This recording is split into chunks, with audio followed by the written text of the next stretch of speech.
আসসালামু আলাইকুম প্রিয় ষষ্ঠ শ্রেণীর শিক্ষার্থীরা, আমরা তোমাদের জীবন জীবিকা বইয়ের এর আগে তোমাদের আমি 58 পৃষ্ঠা পর্যন্ত করিয়েছিলাম। আমি 59 পৃষ্ঠা থেকে আমি বইগুলো পড়াবো তোমাদেরকে। প্রিয় শিক্ষার্থীরা, আমি তোমাদেরকে এখানে এখন ছক পূরণ দেব না, কিন্তু আমি তোমাদেরকে পুরো বইয়ের যে প্রশ্নগুলো তৈরি হয়, প্রশ্নগুলো এমসিকিউগুলো দৃশ্যপট নির্ভর এবং দৃশ্যপট বিহীন এগুলো তৈরি করে দেব।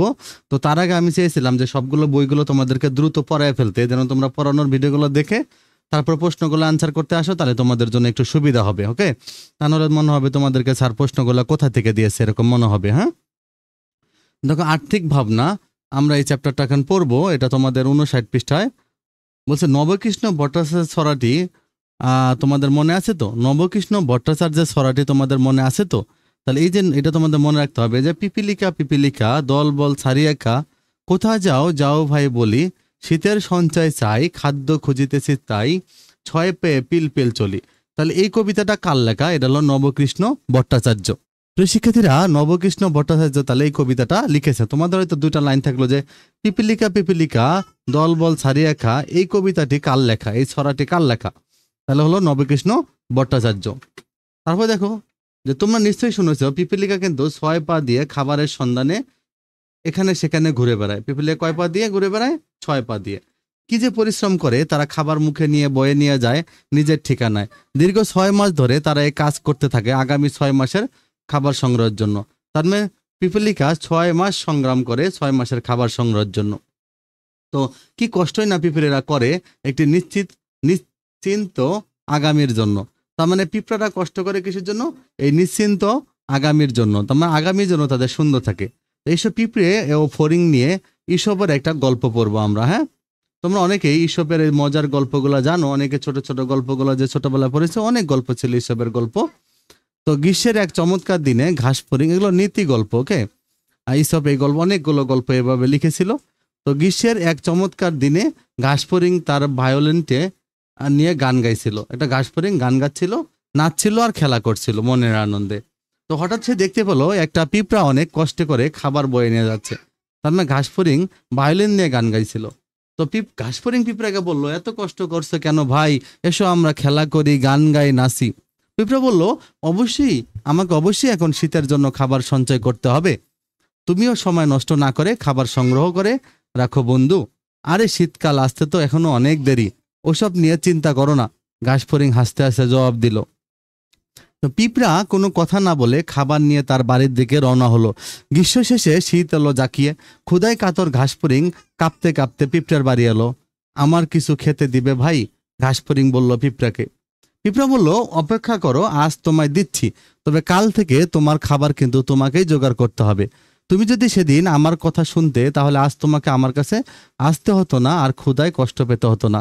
তাহলে শীতকালে কে ভালোভাবে এবং নিশ্চিন্তে থাকতে পেরেছিল এবং কেন? আমরা দেখো, শীতকালে কিন্তু পিঁপড়ে নিশ্চিন্তে থাকতে পেরেছিল। কারণ কি? কারণ পিঁপড়া কিন্তু গ্রীষ্মকালে কষ্ট করেছিল আর শীতকালে সে আরামে ছিল। তো তার মানে গল্প থেকে তুমি কি শিখলা? তাহলে আমরা কিন্তু এই পিঁপড়া এবং ঘাসফড়িং এর গল্প থেকে কি শিখলাম, এটা আমাদের একটা পোস্টের মধ্যে থাকতে পারে। ওকে, তাহলে আমার উদ্দেশ্য যেহেতু এখনো ছক পূরণ না, তোমাদের যদি ছক পূরণ গুলো প্রয়োজনে তোমরা বলো, আমি তোমাদেরকে একবারে পিডিএফ ফাইল দিয়ে দিব ছক পূরণের। ওকে, কিন্তু আমার মূল উদ্দেশ্য এখন তোমরা পরীক্ষার জন্য পড়ো। দেখো কি বলছে। তাহলে আমাদের এখানে হলো পিঁপড়া এবং ঘাসফড়িং এর গল্প থেকে তোমার বাস্তব জীবনে প্রয়োগ করা যায় এমন একটি গল্প লেখো, বা বাস্তব জীবনে তুমি কিভাবে কাজে লাগাবে।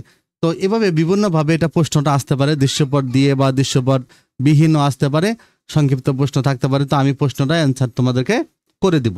এবার দেখো সঞ্চয় কি। তো আমি সঞ্চয় কাকে বলে, এটাও একটা প্রশ্ন। এটা কিন্তু পরীক্ষা ওরা দিয়েছিল, সঞ্চয় নমুনা প্রশ্নে দিয়েছিল। তা আমি উত্তরটাও দিয়েছিলাম তোমাদের জীবন জীবিকাতে সংক্ষিপ্ত প্রশ্নে। এছাড়া আমি তোমাদেরকে আবার প্রশ্নে যখন অধ্যায় ভিত্তিক সবগুলো দিব, তোমরা সবগুলো উত্তরগুলো পেয়ে যাবা। দেখো তাহলে সঞ্চয় কি, যখন তুমি কি করো, তুমি তোমার ভবিষ্যতের জন্য কিছু যখন জমা রাখো, তোমার উদ্বৃত্ত অংশটা বাড়তি অংশটা যখন তুমি জমা রাখো পরবর্তী সময় ব্যবহারের জন্য, তখন সেটা সঞ্চয়।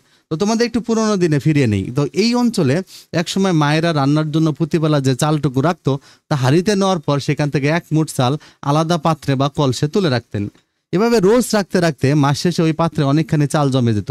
প্রিয় শিক্ষার্থীরা, তোমরা অনেকে গ্রাম অঞ্চলে যারা থাকো তারা জানো মুষ্টির চাল বলে। মানে মুষ্টির চাল বলতে তারা কি করতো, রান্না করার সময় চাল নিত ঠিকই ভাবে, যেমন 2 পট রান্না করবে 2 পটে নিত, কিন্তু রান্না উঠাইতে দেওয়ার আগে তখন ওইখান থেকে আবার এক মুঠ চাল আলাদা করে রেখে দিত। তো এক সময় দেখা যায় তো সে এক মুঠ রাখতে রাখতে রাখতে রাখতে এক হাঁড়িতে অনেকগুলো চাল জমা হয়ে গেছে। তো পরবর্তীতে যখন কি হতো, যখন বা ঘরে চাল থাকতো না, সেটা তারা রান্না করতো। আর গ্রাম অঞ্চলে আমরা দেখেছি যে এভাবে গ্রামের মসজিদগুলোতে এই মাদ্রাসাতে বাচ্চাদের পড়ানো হয়, সেখানে সপ্তাহ শেষে বা মাস শেষে যে বেতন দিতে হবে বাচ্চাদের, মাদ্রাসায় হুজুরদের, তখন তারা কি করে, সবাই প্রতিদিনই এক মুঠ করে চাল উঠায় রাখে। তো মাস শেষে দেখা যায় অনেকগুলো চাল হয়ে যায়। পরে তখন তারা কি হলো, যে সেগুলো তারা ওই মাদ্রাসায় পড়ানোর জন্য হুজুরদেরকে তখন তারা এটা হাতিয়ে হিসেবে এভাবে দিয়ে থাকে।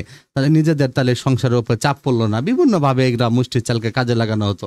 তা আসলে এটা কিন্তু সঞ্চয়। তাহলে এই যে মুষ্টির চাল জমা রাখা, এটা কিন্তু এক ধরনের কি, এক ধরনের সঞ্চয়। তো তখনকার দিনে মায়েরা সংসারে অনেক বিপদ পার করতেন এই মুঠ চাল সঞ্চয় দিয়ে, মানে এক মুঠ চাল সঞ্চয় দিয়ে তারা তারা অনেক সংসারের বিপদ দূর করতেন, কারণ অনেক সময় এক মুঠ করে অনেক জমা হতো।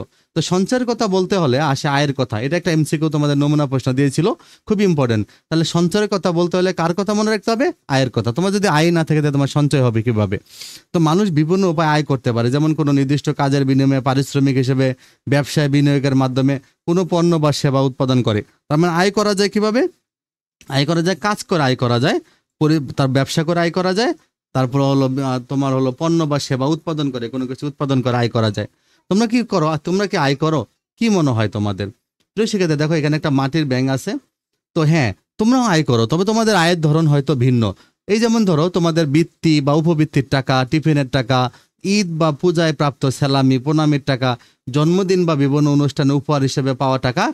তার মানে কি, শিক্ষার্থীদের আয় কোনটি? তোমাদের এটাকে এমসিকিউ ওরা নমুনা প্রশ্ন দিয়েছিল।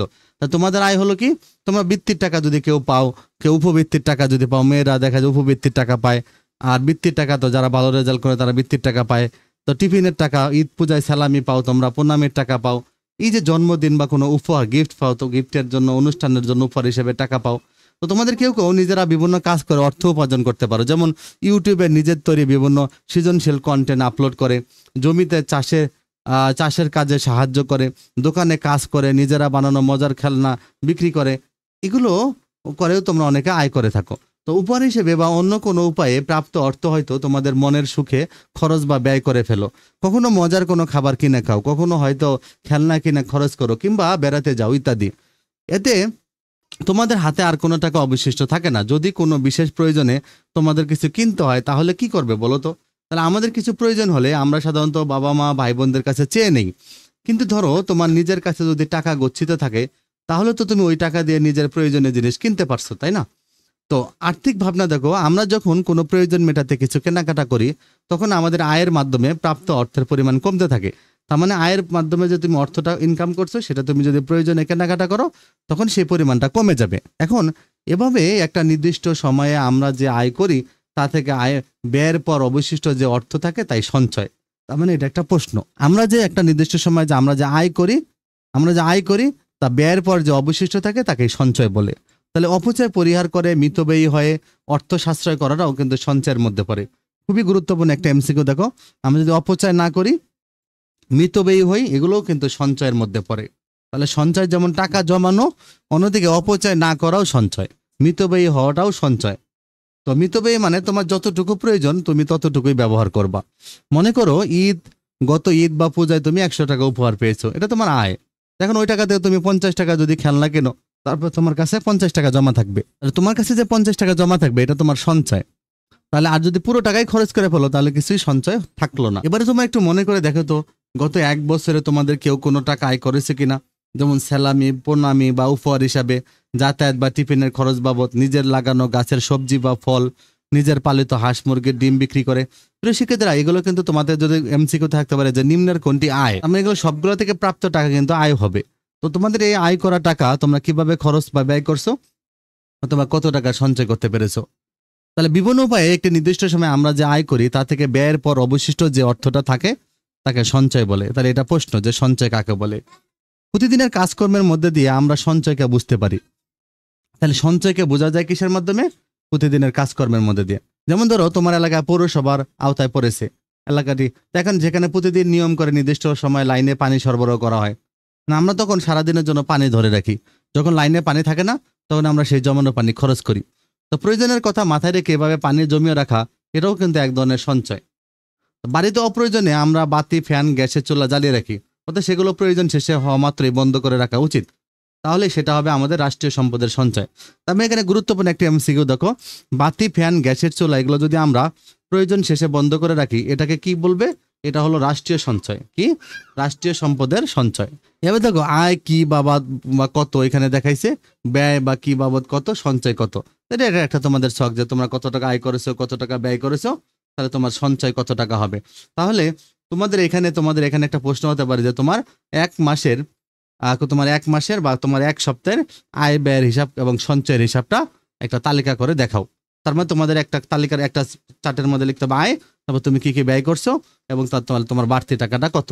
ওকে, এটা এক মাস বা এক বছর দিয়েও হতে পারে, নমুনা তোমাদেরকে এটা করতে হতে পারে। ওকে, সবসময় একটা কথা মনে রাখবে যে আমাদের আয় ব্যয় যাই হোক না কেন, সেটা অবশ্যই বাবা মা পরিবারের অন্য সদস্যদের জানাবো। আমরা তোমাদের কিন্তু আবার মনে রাখতে হবে, তোমাদের টাকা যাই হোক না কেন তোমরা পরিবারের বাবা মাকে জানাবা। তা আমাদের হাতে কখন কোথা থেকে টাকা এলো এবং সেগুলো কিভাবে খরচ করলাম, কিভাবে জমালাম, তো জমানো বা সঞ্চিত অর্থ কিভাবে খরচ করা বা কাজে লাগানো যায়, তা তাদেরকে জানানোর পাশাপাশি তাদের পরামর্শ নিতে পারি। এতে তারাও আমাদের উপর অনেক খুশি থাকবেন এবং তাদের না জানিয়ে কোনো কাজ করা একদম ঠিক হবে না। তাদের কাছে আমাদের সবসময় স্বচ্ছ থাকতে হবে। মনে রাখ, বাবা আমার কাছে আমাদের কি থাকতে হবে? স্বচ্ছ থাকতে হবে, স্বচ্ছ পরিষ্কার থাকতে হবে, মানে কোনো কিছু লুকানো যাবে না। এবার এসো আমরা একটু হিসাব নিকাশ করি। তোমাদের জীবন জীবিকা খাতায় নিচের ছকটি এঁকে নাও। ছকে তোমার আয় ব্যয় লিখে রাখবে, বাম পাশে অবশ্যই তারিখ লিখবে। এমন হতে পারে যে পুরো মাসে কেউ হয়তো 1 টাকাও হাতে পেল না, তা নিয়ে একদমই মন খারাপ করবে না, পরের মাসের জন্য অপেক্ষা করো। তার মানে তোমরা যখন কোনো মাসে 1 টাকাও পেলে না, তখন তোমরা হতাশ হওয়ার দরকার নেই, পরের মাসের জন্য অপেক্ষা করবে। যখন টাকা হাতে আসবে তখন লিখবে। মনে রাখবে, খরচের খাত নির্বাচনে প্রয়োজন ও পছন্দের বিবেচনা রাখতে হবে। এটা একটা এমসিকিউ। মানে যখন আমরা ব্যয়ের খাত নির্বাচন করব, তখন আমার প্রয়োজন এবং পছন্দকে বিবেচনায় রাখবো, কারণ আমাদের কোনগুলো প্রয়োজন এবং পছন্দ এটার উপর বিবেচনা করে আমরা ব্যয়ের খাত ঠিক রাখবো। তো সেক্ষেত্রে এখানে আয়ের খাত তারিখ দিতে বলছে, আয়ের খাত এবং আয়গুলো কত করেছো, ব্যয়ের খাত, তারপরে ব্যয়গুলো কত করেছো, আর উদ্বৃত্ত বা সঞ্চয় তাহলে কত হলো। তার মানে এটা তোমাদের একটা ছক ছিল যে তোমরা বিভিন্ন তারিখগুলো দিয়ে যদি তোমাদের ছক করতে বলে, তাহলে সেখানে তোমরা কি কি আয় করেছো, কি কি বিক্রি করেছো, কি করে আয় করেছো, আয়গুলো লিখতে হবে। এখানে কত টাকা আয় করেছো, ব্যয়ের খাতগুলো, ব্যয়গুলো। আমি তোমাদেরকে ছকগুলো পুরো একটা ভিডিওতে দিয়ে দেবো না, সবগুলো মানে এই পুরো সাবজেক্টের ছকগুলো, তাহলে তোমরা দেখে দেখে শুধু ছকগুলো করে ফেলবা। কিন্তু এখানে তোমাদের মূল প্রশ্নটা হলো, এখানে কিন্তু সঞ্চয় কাকে বলে, তারপরে হলো সঞ্চয় কিভাবে হয়, সঞ্চয় করার সময় কি বিষয় খেয়াল রাখতে হবে, কিভাবে তুমি সঞ্চয় করবে, তারপর হলো কি সঞ্চয় কেন গুরুত্বপূর্ণ, অনেকগুলো প্রশ্ন আছে। আমি সবগুলো প্রশ্ন তৈরি করে তোমাদেরকে দিব, তারপর তুমি কিভাবে সঞ্চয় করবে। দেখো এখানে সঞ্চয়ের গুরুত্ব, ক্ষুদ্র ক্ষুদ্র সঞ্চয়ে একসময় বড় সুযোগ তৈরি হয়। দেখো এখানে দেখো 1 টাকা এখানে যদি কয়েন রাখছে, পরে ধীরে ধীরে দেখো কত বড় হয়ে গেছে। হ্যাঁ, তো অনেকগুলো ধীরে প্রতিদিন বাড়তে থাকবে। এখন রামুর স্বপ্ন দেখো, রামুদের বাড়ি কক্সবাজারের উখিয়ায়। রামু কক্সবাজারে কিন্তু রামু নামে একটা জায়গাও আছে। হ্যাঁ, এখানে বলছে যে রামুর, এখানে কিন্তু রামু ব্যক্তির নাম। তো রামুদের বাড়ি কক্সবাজারের উখিয়ায়। ওর বাবা সাগরে মাছ ধরেন, সে বাজারে মাছ বিক্রি করে যা টাকা পান তার সবটুকু দিয়ে চাল ডাল কিনে ইত্যাদি কেনেন। এভাবে তাদের খাওয়া পড়া চলে। রামুর খুব শখ স্কুলে যাওয়ার, কিন্তু ওর বাবা ওকে সঙ্গে করে সাগরে নিয়ে যান। বাবাকে সাহায্য করতে গিয়ে রামু মাঝে মাঝে 2-4টা মাছ ধরে। ওর বাবার কাছে আবদার করে বলে, ওই এই মাছ ব্যাগগুন কিন্তু আর এই বলছে কি দেখো, এই মাছ ব্যাগগুন কিন্তু আর মানে আমার আর কি, এই মাছ কিন্তু আমার। ওর বাবা হেসে বলেন, ওই অজ্ঞা মাছ দিয়ে তুই কি করবি দে, মানে তুই কি করবি এই একটা মাছ দিয়ে। তো রামু মাথা জাকিয়ে বলে, কে আল্লাহ আবাজি, কি বলে রামু মাথা জাকিয়ে বলে, কে আল্লাহ আবাজি বেচুম আর টিয়া দিয়ারে মজা করি খাইউম। হ্যাঁ, কি বলে দেখো কক্সবাজারের ভাষা, প্রিয় শিক্ষার্থীরা, রামু মাথা জাকিয়ে বলে, কে আল্লাহ আবাজি বেচুম আর টিয়া দিয়ে রে মজা করে খাইউম দে। কেন বাবা, বেচবো আর টাকা দিয়ে মজা খাবো। কিন্তু আসলে রামু 1 টাকাও নষ্ট করে না। ওর ধরা মাছগুলো বাজারে বিক্রি করে টাকাটা সে তার মায়ের হাতে তুলে দেয় জমা রাখার জন্য। এর মধ্যে একদিন সাগরে ঝড়ের তোরে ওদের ঘরের চাল উড়ে যায়। রামুর বাবার তো মাথা গোজার ঠাঁই হবে কোথায়। এগিয়ে আসেন রামুর মা, একটু একটু করে এতদিনের জমানো টাকাগুলো বের করে আনেন, টিন কেটে মেরামত করেন তাদের সেই ঘর। রামু ভাবেন, কোথা থেকে এলে এই টাকা। সব শুনে তিনি রামুর উপর খুব খুশি হন, ওকে বুকে জড়িয়ে ধরে বলেন, ও বাপ, আজি আর তুন আর দরিয়ার জন্য করিব, তুই এখন তুন স্কুল যাবি। মানে আর আই প্রত্যেকদিন আই প্রত্যেকদিন 10 টিয়া করি তোর কাছত জমা রাখি দিউম বাজান বাবা আজ, মানে এটা বাংলা বলছে এভাবে যে বাবা আজ থেকে তোকে আর সাগরে যেতে হবে না, তুই স্কুলে যাবি, আর আমি প্রতিদিন 10 টাকা করে তোর কাছে জমা রাখবো। প্রিয় শিক্ষার্থীরা, যে অনেক একটা বাংলা একটা প্রবাদ আছে যে আমাদের দেশের ভাষা নাকি তৈরি হয় সিলেটে, হ্যাঁ উৎপত্তি, আর ভাষাটা ধ্বংস হয়ে যায় এই কক্সবাজারে গিয়া, চট্টগ্রামে গিয়া। এই জন্য তোমরা মানে ভাষা বিকৃতি হইতে হইতে চট্টগ্রামে যাওয়ার পরে আর ভাষার কিছু থাকে না। হ্যাঁ, এই জন্য শব্দগুলো এখানে একটু এরকম। তবে এখানে তোমাদের কোনো এমসিকিউ নাই, তবে কিভাবে সঞ্চয় করা যায় এটা একটা প্রশ্ন আছে, আমি এটা তোমাদেরকে দিয়ে দিব। তো তোমার ব্যক্তিগত অভিজ্ঞতার আলোকে সঞ্চয়ের সুবিধাগুলো উল্লেখ করো। খুবই গুরুত্বপূর্ণ প্রশ্ন প্রিয় শিক্ষার্থী। সঞ্চয় না করলে কি ধরনের সমস্যা হতে পারে বলে তুমি মনে করো? এই দুইটা প্রশ্ন তোমাদের শিখতে হবে, অনেক ইম্পর্টেন্ট প্রশ্ন। তাহলে আমি উত্তরগুলো তোমাদেরকে প্রশ্নের সাথে দিয়ে দিব। দেখো, সঞ্চয় বিপদের বন্ধু, তার মানে সঞ্চয় বিপদের বন্ধু। তাহলে বিপদের বন্ধু কোনটি? সঞ্চয়। দুর্যোগ বা অনাকাঙ্ক্ষিত পরিস্থিতিতে ব্যক্তির আয় বন্ধ হয়ে গেলে বা সম্পদ বিনষ্ট হলে হঠাৎ করে তার অর্থের প্রয়োজন হতে পারে। এরকম পরিস্থিতিতে এমনকি মৌলিক চাহিদা পূরণ করাও কষ্টকর হয়ে যায়। এরকম পরিস্থিতি মোকাবেলা করার জন্য সঞ্চয় অনেক গুরুত্বপূর্ণ ভূমিকা পালন করে। প্রিয় শিক্ষার্থীরা, এরকম পরিস্থিতিতে এমনকি মৌলিক চাহিদা পূরণ করাও কষ্টকর হয়ে যায়।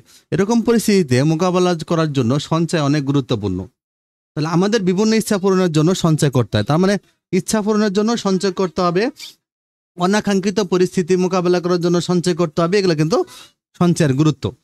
মা দিবসে কিংবা বাবা দিবসে অথবা ভাই বোন বন্ধুদের জন্মদিনে আমরা বিভিন্ন উপহার দিতে চাই। হতে পারে সেটা নিজ হাতে বানানো কোনো জিনিস কিংবা কিনে দেওয়া কিছু। তবে উপহার বানিয়ে কিংবা কিনে দিতে হলে আমাদের কিছু না কিছু টাকা প্রয়োজন। তাহলে উপহার বানানো কিংবা কিনতে চাইলেও টাকা লাগে। তাহলে এই টাকা আমরা কিভাবে পেতে পারি? সঞ্চয়ের মাধ্যমে পেতে পারি। এছাড়া বই, খেলনা, পছন্দের ব্যাগ ইত্যাদি কিনতে আমাদের সঞ্চয়ের টাকা কাজে লাগাতে পারি। তো আমার মা বাবারও অনেক সময় টাকার প্রয়োজন হয়, তখন যদি ছোটরা নিজেদের সঞ্চয় থেকে তাদের সাহায্য করতে পারে, তবে সেটা অনেক সময় যেমন গর্বের হয় তেমনি অনেক উপকারের হয়। এটা খুবই গুরুত্বপূর্ণ প্রশ্ন প্রিয় শিক্ষার্থীরা, যে বাবা মা যখন টাকার প্রয়োজন হয় তখন যদি ছোটরা সাহায্য করতে পারে, সেটা একই সাথে গর্বের আর উপকারের, গর্বের আর উপকারের। তাহলে এখানে একটা প্রশ্ন হতে পারে যে নিম্নের কোনটি একই সাথে গর্বের এবং অনেক উপকারের? সেটা হলো বাবা মার প্রয়োজনে সাহায্য করা। মনে রাখবা, যে কোনো বয়স থেকে সঞ্চয় করা যেতে পারে। সঞ্চয়ের জন্য মূল বিষয় হচ্ছে ইচ্ছে। খুবই গুরুত্বপূর্ণ এটা এমসিকিউ। সঞ্চয়ের জন্য মূল বিষয় কি? ইচ্ছে এবং সঞ্চয়ের কৌশল সম্পর্কে অবগত হওয়া। তার মানে সঞ্চয় করার জন্য মূল বিষয় কি? মূল বিষয় হলো তোমার ইচ্ছে আর সঞ্চয়ের কৌশল। এখন থেকেই তাহলে আমরা কি করব? সঞ্চয় হব।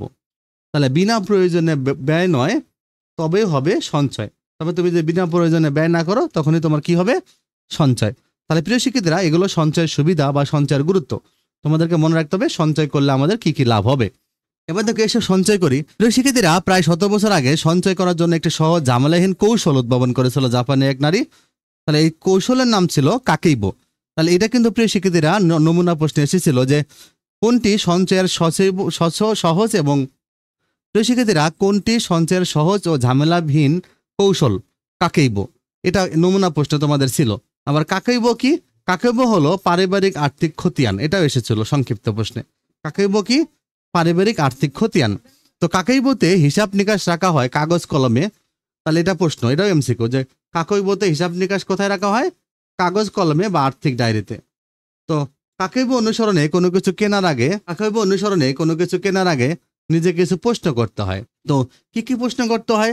তাহলে এটা তোমাদের এটা মনে রাখতে হবে, যা কিনতে চাই তা কেনার মতো টাকা আছে কিনা, যা কিনবো তা আসলে ব্যবহার হবে কিনা, সেটি এখনই কেনার প্রয়োজন আছে কিনা, সেটি সত্যি কাজে লাগবে কিনা, না কিনলে কোনো ক্ষতি আছে কিনা, এই মুহূর্তে না কিনলে চলবে কিনা। এই কয়টা বিষয় অনুসরণ করে আমাদেরকে কিনতে হবে। তো কোনো কিছু কেনার আগে নিজেকে উপরের প্রশ্নগুলো করলে হয়তো তুমি যা কিনতে চাচ্ছ তা কেনার যৌক্তিক কারণ জানতে পারবে। তার মানে কোনো কিছু কেনার যৌক্তিক কারণ জানতে চাইলে নিজেকে কি প্রশ্ন করা যেতে পারে, তখন ওই প্রশ্নগুলো লিখতে হবে। ফলে অযৌক্তিক বা অযথা ব্যয় করতে যাচ্ছিলে যা, তা পরিণত হবে তোমার সঞ্চয়ে। তাহলে তুমি যদি কাকেইবো অনুসরণ করো, কিন্তু তোমার অযথা ব্যয়গুলো সঞ্চয়ে পরিণত হবে। এ কারণে তোমাদের সবসময় কোনটি মৌলিক প্রয়োজন তা ভেবে দেখতে হবে।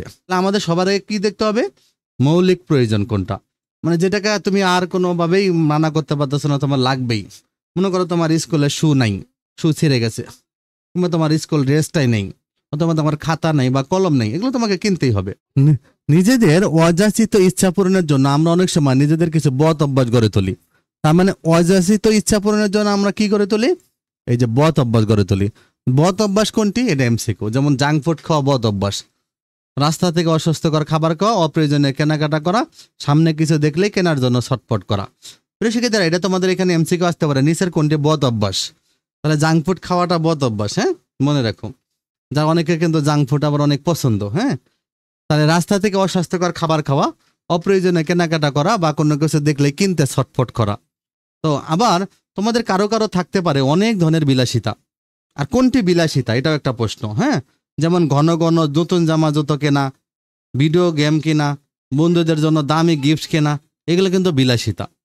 তো তার মানে পরীক্ষা আসতে পারে যে কোনটি বিলাসিতা নয়, এরকম আসতে পারে। বিলাসিতা কোনগুলো এটা মনে রাখবা, তাহলে নয়টা জানবা কোনটা বিলাসিতা নয়। প্রয়োজন অতিরিক্ত কোনো কিছুই ভালো নয়, প্রয়োজন অতিরিক্ত কোনো কিছুই ভালো নয়, এর জন্য মনে রাখবে। দেখো, বদ অভ্যাস বাদ দাও, বিলাসিতা কমাও, আর মৌলিক প্রয়োজনে খরচ করো। তাহলে স্লোগান হওয়া উচিত কেমন? বদ অভ্যাস কি করতে হবে? আমাদের বাদ দিতে হবে, বিলাসিতাগুলোকে কমাইতে হবে, আর মৌলিক প্রয়োজনে খরচ করতে হবে। যে কোনো বদ অভ্যাস, যেমন জাঙ্ক ফুড সবারই স্বাস্থ্যযোগী আছে, তাই আমরা বাদ দিব। মনে রাখবা, জাঙ্ক ফুড কি একটা বদ অভ্যাস।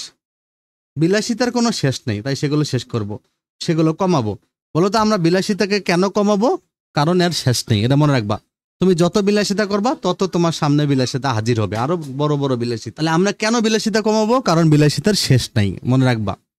আমাদের মৌলিক প্রয়োজনগুলো আসলে খুবই কম, সেগুলোর জন্য আমরা খরচ করব। কেন আমরা মৌলিক প্রয়োজনে খরচ করব? কারণ প্রয়োজনগুলো খুব কম, মৌলিক প্রয়োজন নির্দিষ্ট হয়ে থাকে, ওইগুলো আমাদের করতেই হবে।